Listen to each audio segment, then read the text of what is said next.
Okay, let's continue from the previous lecture. So in the previous lecture, we discussed about process synchronization. So this is a little bit of a complicated concept which we need to understand. In the previous lecture, lecture number 4, we discussed about scheduling. So when we understand that, especially our lecture number 3, which discuss about process cooperation or cooperating process. In that, we understand parent process and child process, they share the memory, and number of process, normally they share the memory. Okay, so to understand process synchronization, so the idea starts with when two or more process, they share the common memory. Okay, so just to take you back, already we have seen the lecture, but just I want to quickly revise the concept. When there are more than one process, like process 1, process 2, process 3, they share a common memory.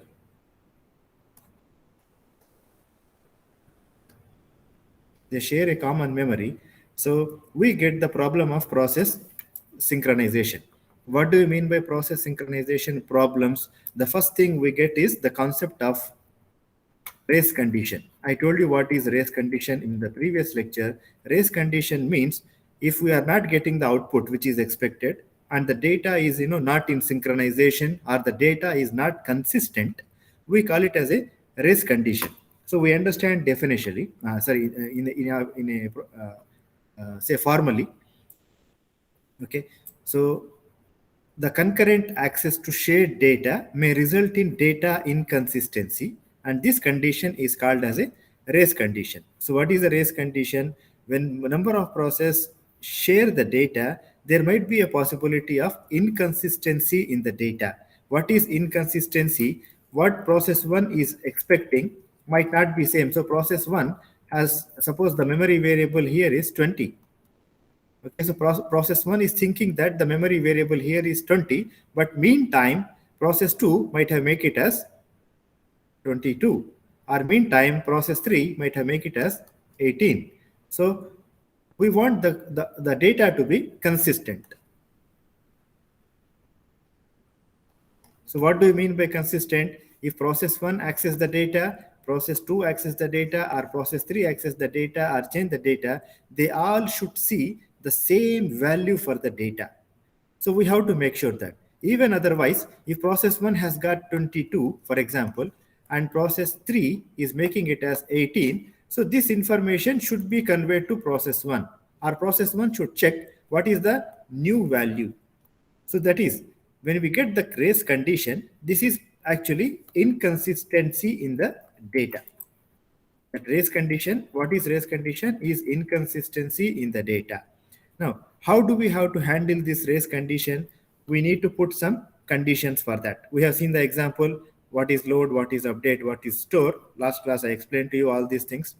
So normally, memory access happens with 3 operations, not just one operation. It will get the data from memory variable to the register, then change the data inside the register and put the data back into the memory variable. So 3 operations. Normally, we think when I say counter plus plus, directly the memory variable counter will not become plus plus.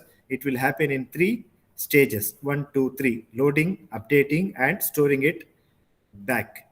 Okay, meanwhile, if any other memory variable, meanwhile, in any other process change the data, so the data will be inconsistent. To avoid that, we understand that we can solve that problem with the help of critical sections.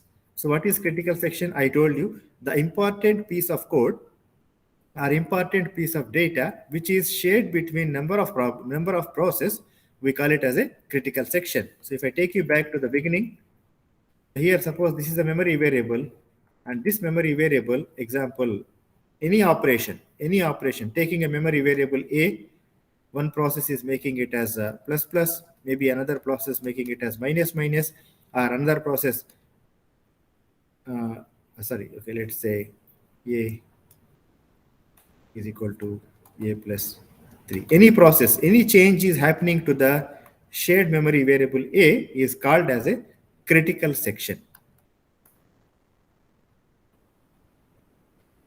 Critical section. Now this code, one process making a plus plus, one process making a minus minus, one process doing some calculation is now critical section in the process.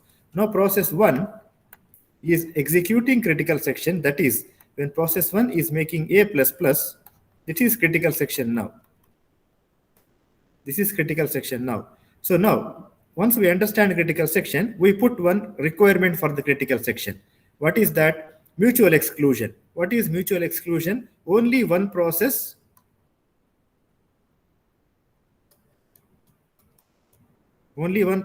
in critical section. So when P1 is doing A++, P2 and process 3 cannot do anything until P1 has completed the job.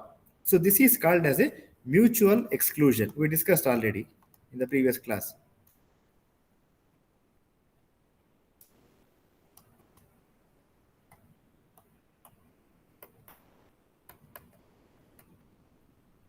Mutual exclusion. So only one process at a time in the critical section. So now, for example, if P2 is executing in critical section, that is, it is reducing the memory variable A minus minus, P1 and P3, they cannot operate. So this is what we understand in the previous lecture about what is critical section.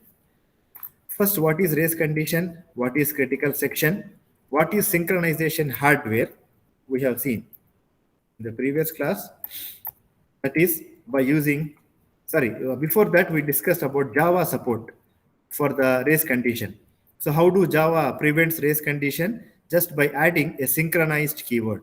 When we add synchronized keyword, that object which we are using in the program, that will be logged. So I explained to you the whole story, how that will be logged. So each process is going to open the lock, execute in the critical section, complete the job, and leave the object. So every time the object is going to be logged and the lock is going to be released. So that is with the help of synchronized keyword.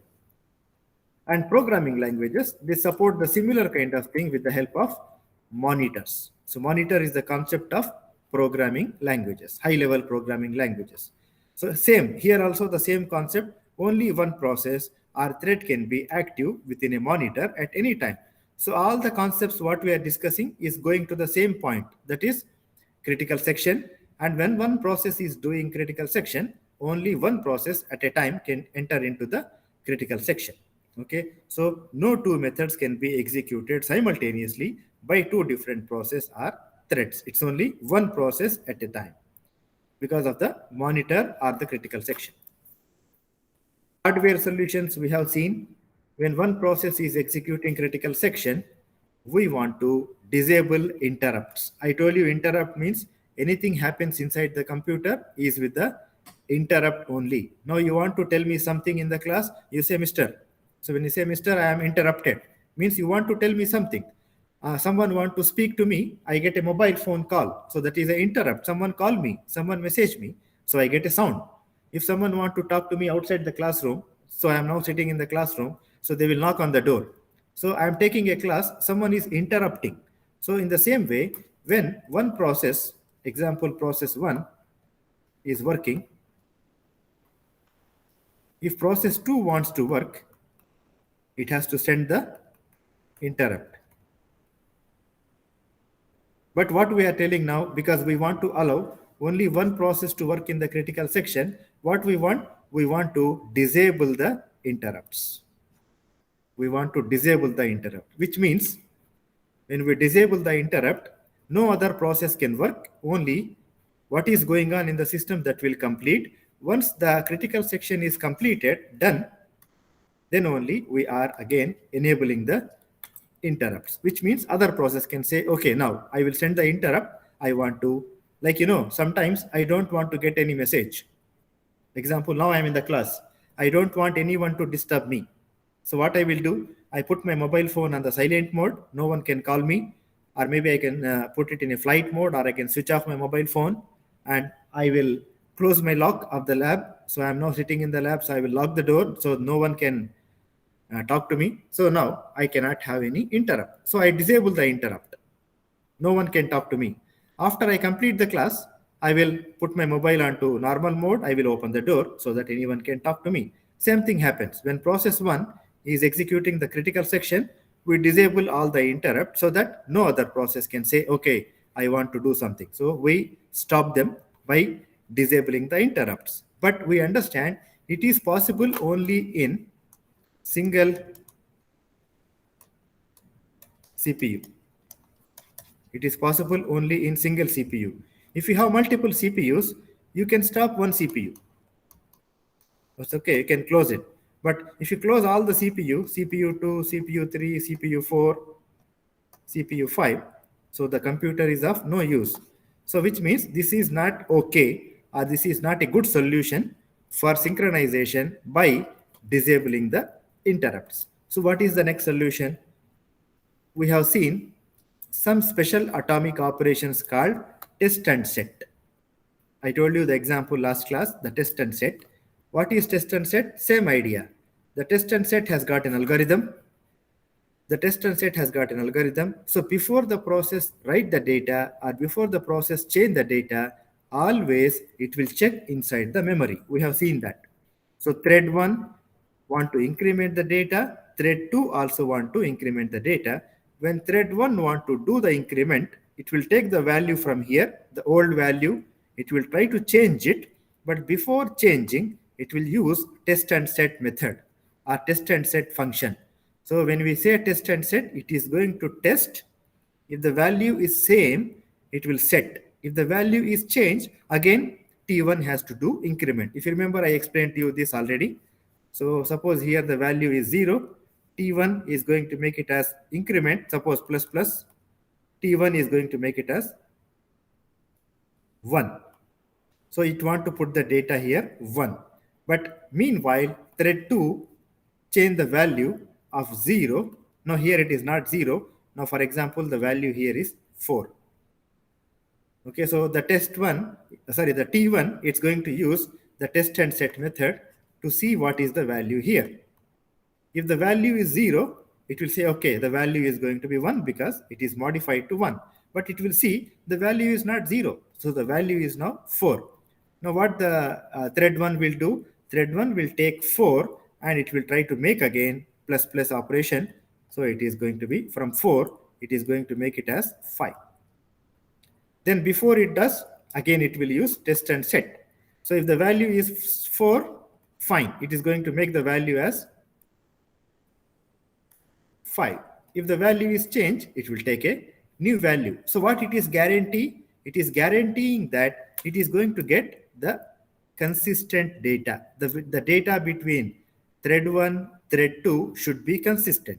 The value what thread 1 has changed should be reflected in thread 2. What the value has thread 2 changed should be reflected in thread 1. So hope you understand the point. So the test and set is another kind of a atomic operation. So what is atomic operation? Atomic operation happens in full. Please understand that. You might see or confused. Teacher, what is atomic? Atomic operation happens in full, not part by part. Means we cannot stop in the middle. We cannot stop in the middle. So this is kind of a atomic operation. So test and set is implemented in hardware and is very fast. All the above happens as a atomic operation. What we can say, it's like a single operation. So that is what the synchronization hardware, two solutions. One, disabling the interrupts. Second one, using the special atomic operations like test and set. Okay, so that is atomic operation. We have understood about test and set. Now we are moving on to today's concept is semaphore. Now this concept, with the help of programming also we are going to see. I am actually delaying your labs because I want you to be ready for the midterm exam. So that's why I did not start the lab. Just we have few labs only. Okay, so semaphore is another kind of a concept which again uses atomic operation. And it is what? It is a synchronization tool. Synchronization tool used in the programming.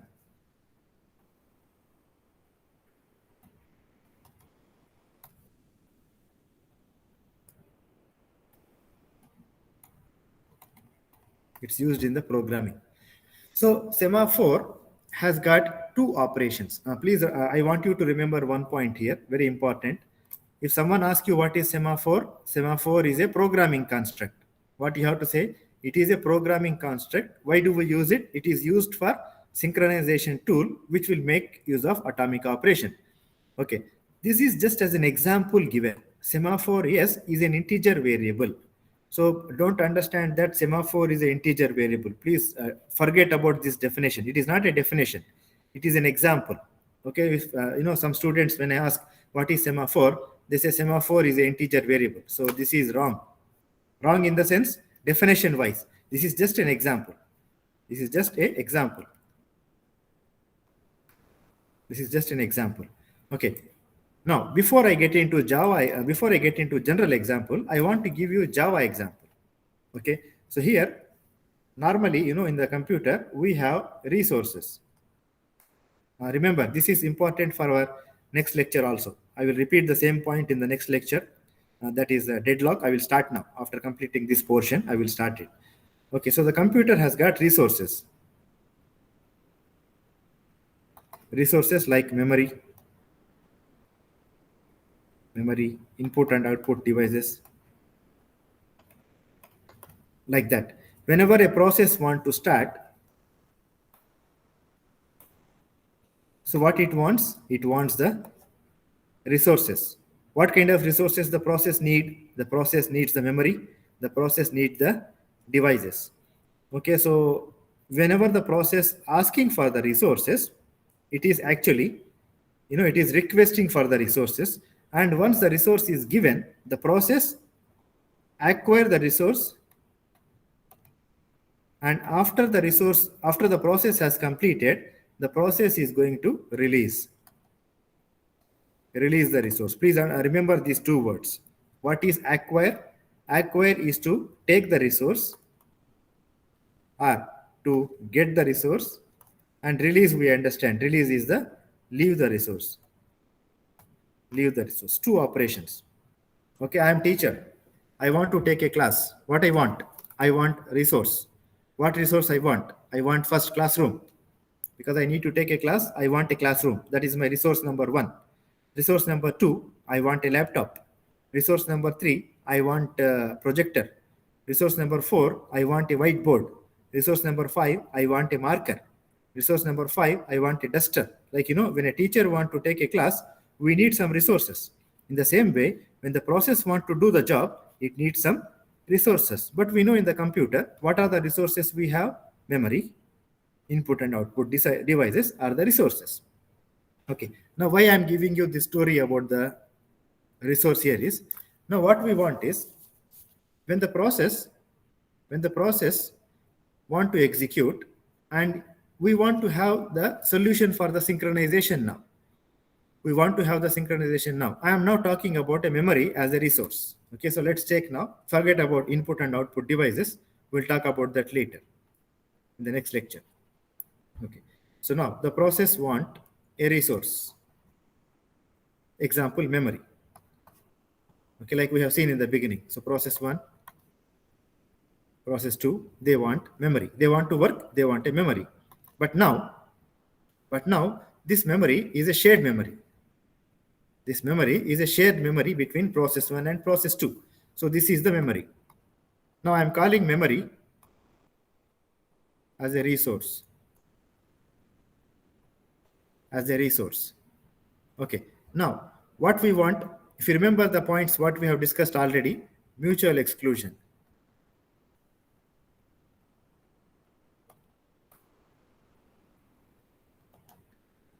Mutual exclusion. Can someone remind in the class what is mutual exclusion? Today also I told. What is mutual exclusion? What is mutual exclusion? One process at time execute. Okay, so only one process executing at a time is called as a mutual exclusion. Okay, very good. Now what we want is, now consider this memory as a resource. Now what we want, as per mutual exclusion, only one process can use the memory. Okay, I want to give the name here for this memory as just example. Okay, so I want to give the memory as S. I want to make the memory as S. So what we want only one process to use S. So what we are going to do now is we are going to apply two operations of semaphore. Okay, now I am giving you these two names, acquire and release. These are the names used in Java. When we use programming in Java, two operations we have. One we call it as acquire, second one we call it as a release. What is acquire? What is release? I will tell you now. So as I told you, whenever the process wants to execute, it has to take the resource that is called as a acquire. When the process has completed the job, it is going to release the resource. Now what we want only one process to execute at a time. Okay, so what we do now is we start this yes. We start this yes with, just take this as a number. Okay, take this as a number. We want to make sure that this is used by only one process. Okay, now we just say yes is equal to 1. Yes is equal to 1. Don't think that this is a memory to store the data. This is just a resource sharing between the two processes, which we call it as yes. Okay, now we have the resource initiated or initialized with yes is equal to 1. So I will write it here again. Yes is equal to 1. Now process 1 wants this resource. Okay, process 1 wants this resource. When process 1 wants the resource, what we are going to do is we are going to say process 1 is going to take the resource. So we are going to say s dot acquire. Okay, so I told you what is acquire. Acquire means it is going to take the resource. So what happens when we say acquire is the resource. Okay, I will write it again. When we say acquire, the resource becomes -1. Okay, because we are taking one. I will give you one example. Okay, so there are 5 classrooms.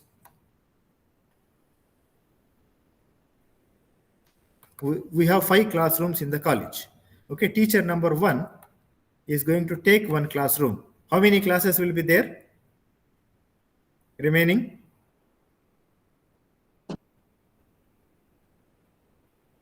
Because this is a small example, funny example. I want you to get your attention. That's why I am asking this question. So there are 5 classrooms.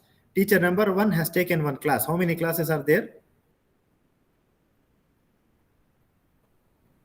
5. 4. Yeah, 4. Yeah, 4 classrooms. Now I want to tell you this because this is a general thing, very easy. But I want you to answer me to make you understand. This is called as teacher 1 has acquired. Teacher 1 has acquired one classroom. So when we say acquire, when one teacher has taken the classroom, they have become 4. Then teacher number 2 acquire. Then how many classrooms?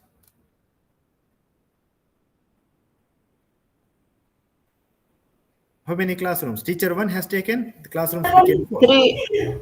3. So this is very easy, right? So whenever any teacher is taking the classroom is going to be -1. It's very easy to understand. In the same way, when any process take the resource, okay, so now as I come back to my example, when process 1 take this resource, it was 1. But when process 1 take the resource, it will say s dot acquire. When s dot acquire happens, what will be the value here? It is going to be s is equal to s minus 1. Means now no resource, 0. Is that clear, students? Is that clear, students? Why it is Yes. -1? So whenever we use acquire, please remember, whenever we use acquire, the resource will be -1. The resource will be -1. Okay, I will take you back to the same example. Okay, so we have 5 classrooms. Okay, all of them are taken by the teachers. Now classrooms are 0. I complete my class. I complete my class. Now how many classrooms will be there?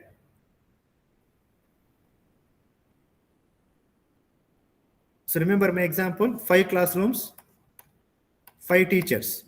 All of them are taking the class. Okay, all the teachers, 5 teachers are taking the class. Now I left my class. How many classrooms will be available?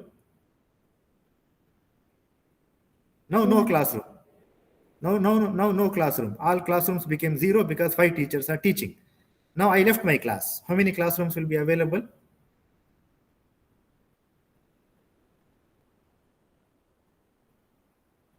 I left my class. How many classrooms will be available? When? 1, because it is going to be now plus 1. Teacher number 2 has completed the class. So it is now 1 classroom available. Teacher number 2 completed the class. Again, it is going to be plus 1. So now we have 2 classrooms. I want you to tell, I want you to understand these two operations. Whenever we say acquire, it is going to be minus 1. Whenever we say release, like, I release the class, it is going to be plus 1. So easy is that. Same thing happens in the system also. We have resource.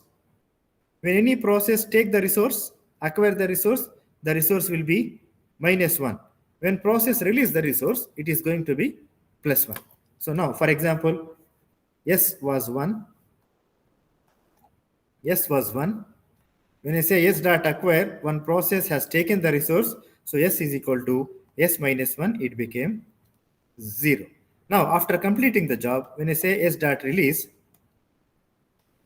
that means it is going to be S is equal to S plus 1. So that is going to be 1.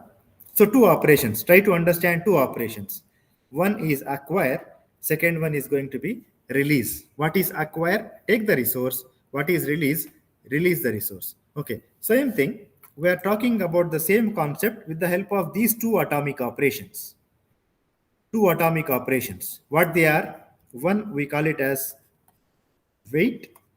Second, we call it as signal. What is wait? Acquire.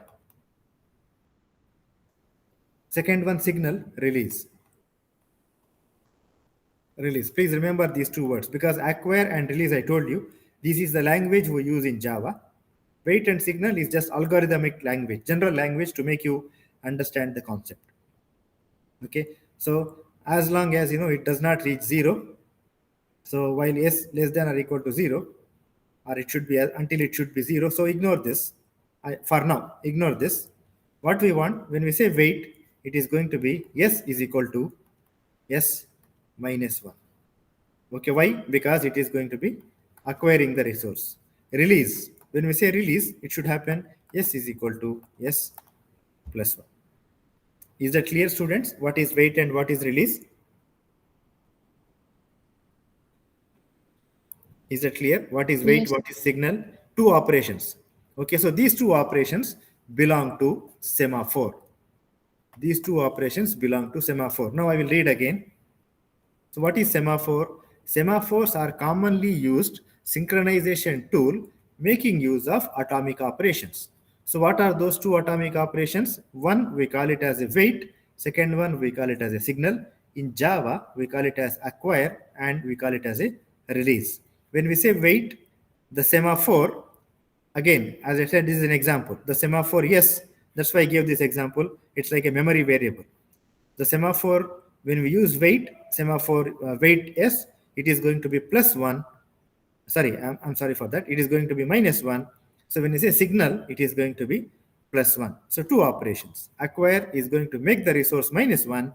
Signal is going to make the resource plus 1, like release. Remember my classroom example. When teacher take the class, they are acquiring the class. So classroom will be minus 1. When they release the class, the classrooms will be plus 1. So 2 atomic operations. Wait and signal are also, we call them as acquire and release. Now what we want, how do we use semaphore? Okay, now we have a scenario here. Let's say we want to ensure that process 1 does not execute statement 1 until process 0 has executed some statement. So what they are telling, we have 2 processes, process 1 and process 0. 2 processes.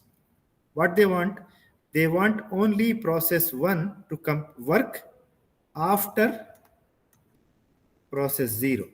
That is what they mean by this. Let's say we want to ensure that process 1 does not execute the statement S1 until process 1 has executed some statement S0. So before it does not complete S0, process 1 should not execute. Now, how do we how do we make sure about that? Okay, so understand the question here. So there is process 1, process 0. Okay, so and what they want, there are two statements. Process 1 is going to execute statement 1. Process 0, it is going to execute statement, let me write it here, statement 0. So what is our requirement? Our requirement, process 1 should not run or should not execute this statement until process 1 has completed the job. This is what our requirement. Now what we need to do, we need to make sure, we need to initialize the semaphore. Remember, this is not some key, something to memorize. This is just an example. Okay, so this sync is just an example. Okay, so understand it like yes or anything. Okay, so you might be thinking, teacher, do we have to remember the sync? No, this is just an example. Initialize some semaphore. It can be anything, A, B, C, D, X, Y, Z, something. Initialize the semaphore to 0. Okay, now when we say 0, is, or say, let me use the same word, sync is equal to 0. Okay, which means, what is the meaning of this? The resource, now here consider semaphore, consider this semaphore as a resource. The resource is now 0. Can any other process execute now? Students, give me answer. Now when we see the classrooms are 0, can any teacher take the class? No. No, because it's already 0. Now we are initializing this semaphore to 0. Now what happens when it becomes 0? Process 1 will see, okay, now it is 0, which means it does not have any resource. When process 1 can execute, when P1 complete the job, what P1, when P0 complete the job, what P0 will do? P0 will say release, or say, I will use the words which is used in the slide, it say signal. So signal is like a release. Signal is like a release. So when P0 say signal, so now sync is equal to sync plus 1, which means it is going to be 1. So when it is 1, another process can start to execute. That time P1 can start executing. Now it is 1. Is that clear, students? Is that clear? Yes. Okay, now for example, if you make sync,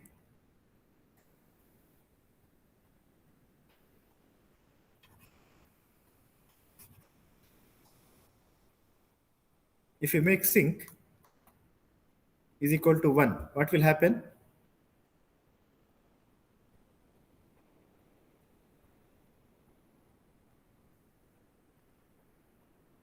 If you make sync, what will happen? Process, already you have to imagine that already it is working. Okay, already it is working. Already it is working. Okay, so nothing to think about sync with the process 0. Then process 1 will see, okay, it sees sync is equal to 1, which means like one classroom is available.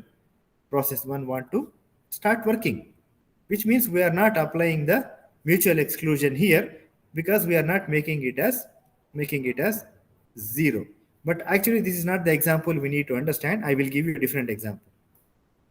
Okay, now see this, the same concept, but it is explained in a different way. The cooperating process share a semaphore. Again, don't memorize, this is just an example.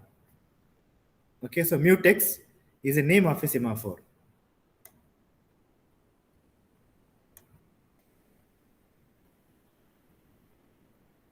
Okay, so mutex is the name of a semaphore.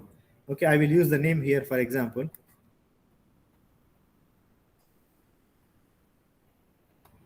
ABC, that's okay. Are you clear, students? It's a name of a semaphore. But in this example, they are using it as mutex. Let us use the same. Okay, now, sorry. Now here we have the cooperating process share a semaphore mutex, which is initialized to 1. Now the semaphore mutex is equal to 1. Okay, now they are cooperating process means not just one process, many process. Okay, for example, process 1 started.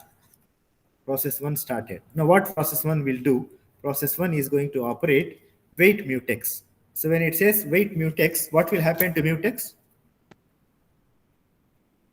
What will happen to mutex? -1. -1. So because of wait mutex,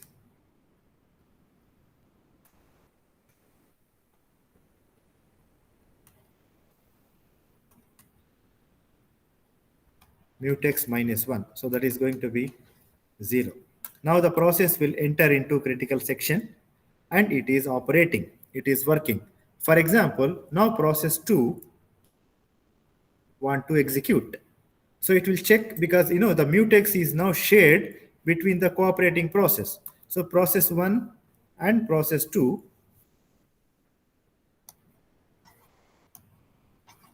they share a common variable, that is mutex. Now it will check. It will check. Process 2 will check what is the value for mutex. It will see the mutex is 0. So can process 2 start now? Can process 2 start now? No. No, because it sees the mutex is 0 and this mutex is now shared between process 1 and process 2. Process 1 has started first. Okay, so process 1 has started execution. It will say first wait mutex, then it is going to be mutex is equal to 0. So process 2 wants to start the execution, but it see already the mutex is 0. It will understand that, okay, now I cannot enter into the system. I cannot start execution because already the mutex is now 0. So what it has to do, it has to wait for process 1 to complete the critical section. Then here it is signal mutex. So when you say signal,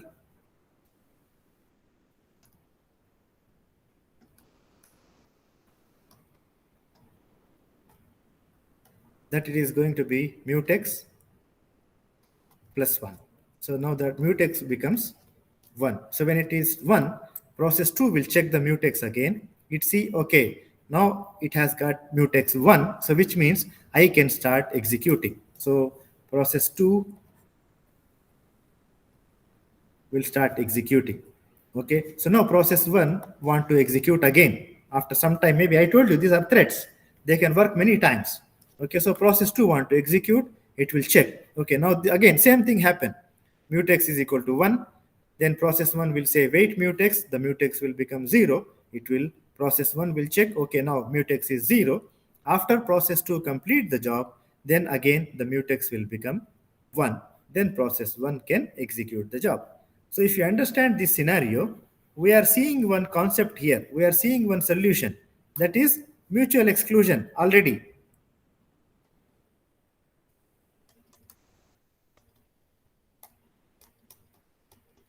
It's already a mutual exclusion. We already know what is mutual exclusion. Only one process is now working.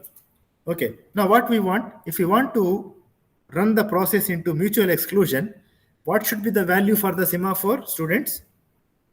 If you want to execute the process in mutual exclusion, the semaphore should be initialized to, what is the value for the semaphore should be? Starting value? 0. If it is 0, understand, if it is 0, look at this example. Don't go back to the previous slide. If you look at this example, if you have semaphore 0, I will change this. If it is 0 here, can the process 1 start? No. No. So what should be the initial value? 1. 1. Very good. Remember this point. Remember this point. When you want to run the process into mutual exclusion, the semaphore should be initialized to 1. So look at this. The mutual exclusion is some name. It should be initialized to 1. So when it is 1, only one process can enter into its critical section, which means we are guaranteeing the the requirement of the critical section, that is mutual exclusion. Only one process will enter into the critical section. When? Only if it is initialized to 1. So please do remember this point. Okay, now there is one point we have to understand. There is something called busy waiting. So what is busy waiting? Like, for example, we have many cooperating process. Okay, so we have process 1, process 2, process 3, process 4, process 5. So all of them, they are cooperating. Okay, let's take semaphore. Yes. Semaphore, yes. And we want mutual exclusion. What is mutual exclusion? Only one process. So that's why we initialize to 1. Okay, so when process 1 started first, when process 1 starts first, what it will do, it will say wait, and it will make s is equal to s minus 1. That becomes 0. The process 1 want to execute, it will check what is the value for s. Now it's already 0. Process 3 wants to run. Check what is the value. It is 0. Process 3 wants to check what is the value. It's going to be 0. Now what is happening here? Process 2, process 3, process 4, process 5, what they are doing? They are always checking the value of yes. Okay, so this is called as busy waiting. Busy waiting. Imagine, I want to tell you one example here. Okay, so imagine process as a teacher. Teacher 1, teacher 2. Okay, so teacher 3, teacher 4, teacher 5.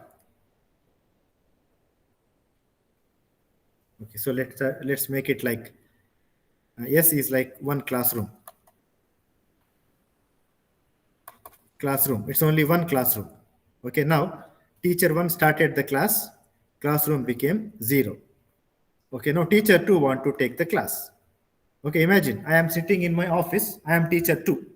I am sitting in my office, I have to come from long way to see whether the classroom is free or not. It's going to take long walk. Okay, now teacher 3 want to take the class. Teacher T is sitting in the upstairs in the college. So take a long walk to see the classroom is free or busy. Teacher 4 want to take the class. Take a long walk to see whether the class is free or busy. Teacher 5, teacher want to take the class. Okay, so this is called as busy waiting. Okay, so to avoid this, what do you think is the good solution, students? I have to come long way to see whether the class is free or busy always. Is it good? All the teachers should come and see. Is it good? Is it good that it is every time we have to come and see whether the classroom is free or busy? Is it good? No. So what do you think the solution can be for this? This is busy waiting. This is busy waiting. What do you think can be the solution?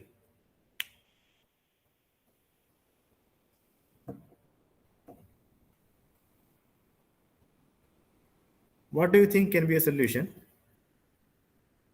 Put a time for Okay, each teacher or classroom. Put a timetable. So no need for anyone to wait for anything. Automatically, you have to create like a schedule, like a timetable, and you should know who is the first teacher going to take the class.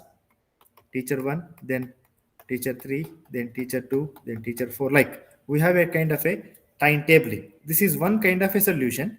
Another kind of a solution, this is a formal. This is very good solution. Another kind of a solution is we can say, okay, teacher 1, you complete the class, you give a message to the next teacher who should take the class. Okay, instead of teacher coming and see whether the class is finished or not, teacher 1 can complete the class and send a message, okay, teacher 3, now I completed the class. Then teacher 3 directly can go and they can start taking the class according to the operation, according to the priority, whether it is teacher 3 or teacher 2 or teacher 1 or teacher 4, depending upon the priority. We can select one of the teacher and say, okay, now I finish my job. You can start the class. Same thing happens in the system. What is busy waiting? You should understand now what is busy waiting. To reduce busy waiting, we can associate a process queue with a semaphore. So what is busy waiting? Whenever a process want to execute, it has to check whether the resource is available, free or not free. So every time it is going to take a lot of time. That is called as process is busy in waiting, not executing anything. It is busy in waiting. So what is the solution now? The solution is in a semaphore. With a semaphore, we associate something called a queue. With each semaphore, like a queue for a classroom.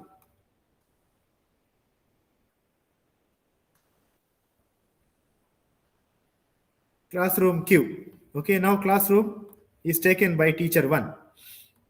Now we want to make a queue here. Okay, teacher 3 want to take the class next. Okay, we'll say, okay, you are the next one. We will tell you. When teacher 1 complete the job, we will tell you. Okay, after teacher 3, maybe teacher 2. After that, maybe teacher 5. Maybe after that, teacher 4. Like that, with every classroom, we want to create a queue. We want to create a queue to make sure that who is going to be the next one, which will be executed in the semaphore. So what we are doing here, with every semaphore, we associate a queue. Now look at this. Okay, whenever wait yes, when it is wait yes, s is equal to s minus 1. Already we know that. Okay, so here when we say s is equal to 0, for example, sorry, s is equal to 1, for example. Now when you say s is equal to s minus 1, it becomes 0. Okay, so if s dot value is less than or equal to 0.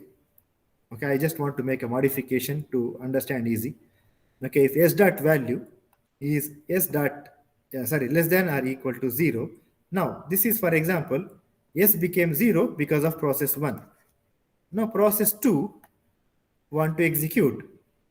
Okay, now whenever a process wants to execute, it will check the yes always. So process 2 is checking the yes. If s dot value is less than or equal to 0, process 2 will be added to the queue of yes. So for example, there is a queue for the yes.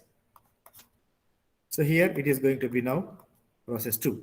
Now process 2 want to execute. It will check the queue. It will check the value for yes. Okay, if the value of yes is less than or equal to 0, then it is going to be process 3. So what we are doing with yes, we are associating a queue. Who is going to be the next? Who is going to be the next? And what we are going to do for process, we have to say block.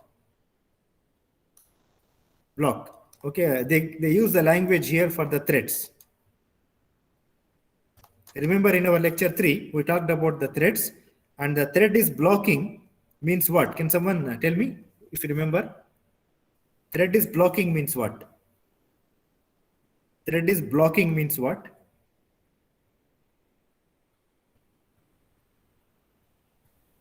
I'm actually explaining this point. What do we mean by block? When the thread block means what?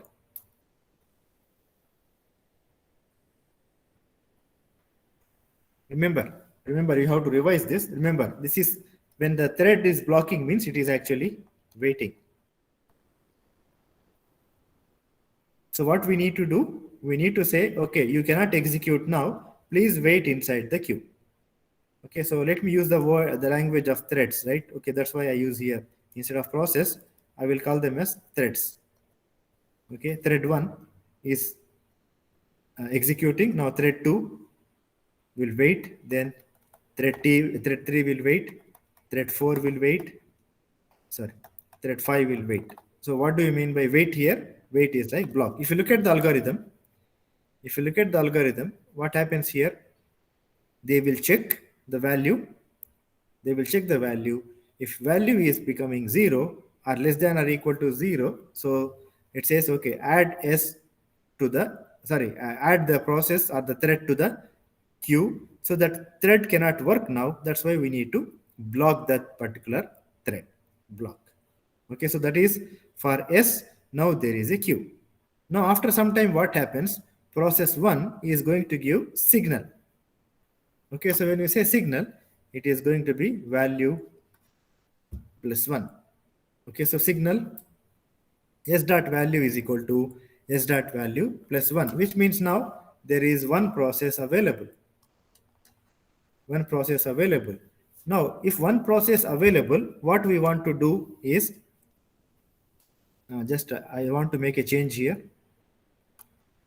Should be greater than or equal to 0. Okay, if S dot value is greater than or equal to 0, what we need to do? We need to remove the process from the queue. So let's look at the queue here. We need to take any process, either thread 2 or thread 3 or thread 4 or thread 5. We need to take any process from here because according to the queue. Okay, so remove P from the S dot queue. So let's say, for example, T2. We are going to remove this from the queue. Okay, and what we are going to do next? We are going to say wake up. Wake up P. What do we mean by wake up P? It will start. So we say start. Are we clear, students? Are we clear? Yes. So like the teacher example I told you. So we have one classroom, many teachers. There is only a single classroom. Now what we want to do, actually, we want to create a kind of a queue for the classroom. For the classroom. So whenever the classroom is busy, the classroom becomes 0. Then the teacher will be put in a queue. Okay, so there will be a queue for the classroom. So next is going to be teacher 2, then it's going to be teacher 3, then it's going to be teacher 5, then it's going to be teacher 4, like a queue. So it will check always, see what is the number for the classroom. Classroom is 0. They say, okay, I am the next one. I can say I am the next teacher. Then another teacher will say, okay, after that I am the next one. Likewise, all the teachers will be in a queue. When one teacher complete the class, the classroom becomes one classroom available. Then what we'll say? Okay, we say one teacher, you come out from the queue because now you are going to take the class. Like once this teacher complete the job, then we take next teacher, we say, okay, you are going to take the class. In the same way, imagine these threads as the process, teachers as process. Okay, so with the help of this, with the help of the semaphore queue, we can reduce the busy waiting. To reduce busy waiting, we can associate a process queue with the semaphore. So how do we do? For each semaphore, like here example, yes, we are going to associate a queue. We are going to put that process into the queue. Add that process to the queue. Then once that resource available, we can wake up the process remove the process from the queue and wake that process to start. Okay, so hope you understand the points. Now this is the example of Java. How do we use it? Practically, I will show you later on. Just today, I will just read the example. Okay, so we have a class and we have a memory variable counter. Now here we declare a mutex. Like I told you, this is just some name. This is just a name. Semaphore, we declare a semaphore.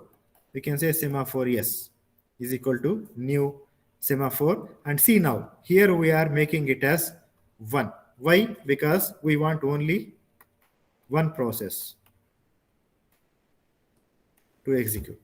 That's why it is 1 here. You might think, teacher, why 1? Okay, because only 1. If you want to run more than one process, make it as 3. 3 process will work. In a normal way, it's okay. But if you want to apply mutual exclusion, which is only one process, you have to initialize the semaphore also to 1.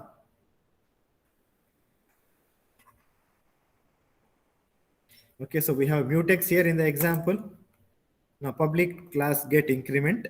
Now what we are doing, before we run that process, we say mutex dot acquire, which means that object that object will be acquire.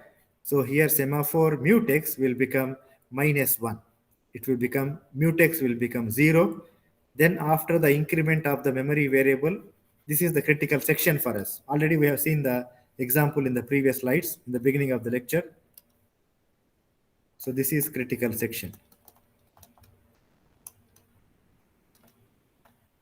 Critical section. If you remember the example, what we have seen, thread 1 and thread 2 both can work at the same time. But now what we are making sure that when thread 1 is working, it will say acquire. So once it is acquire, here it is going to be mutex will become 0. When it becomes 0, thread 2 cannot work. It has to wait. Wait till how long? When the mutex is released. Okay, so mutex.release return the content. So this will guarantee that only one process can be in a critical section only if the semaphore is initialized to 1. Okay, so preventing the race condition in a sequence class using the semaphore Java example. Same thing we have seen with the help of a synchronized keyword. You can see now how many solutions we have. There are many solutions. We can make use of synchronized keyword. We can make use of semaphore. We can make use of monitor. This is not in Java. Remember one point, Java does not support monitor. Java supports only synchronized keyword. Remember that. Java supports only synchronized keyword, no monitor in Java. But what we have in Java? Semaphore. We have semaphore in Java. Semaphore in Java. Okay, so please do remember that. And there are some problems in the semaphore. Okay, because manually we have to write acquire. Manually we have to write release. If you make some mistakes, there will be a problem here. But we have to implement it in a proper way. Okay, so let's take a break now. So after the break, I will just introduce you. I will not take much concept. I will introduce you the concept of deadlock, because it is continuing from the same idea of the acquire and release. So I will introduce you the topic of deadlock, then we'll complete the lecture. Okay, take a break of 5 minutes, then we'll continue.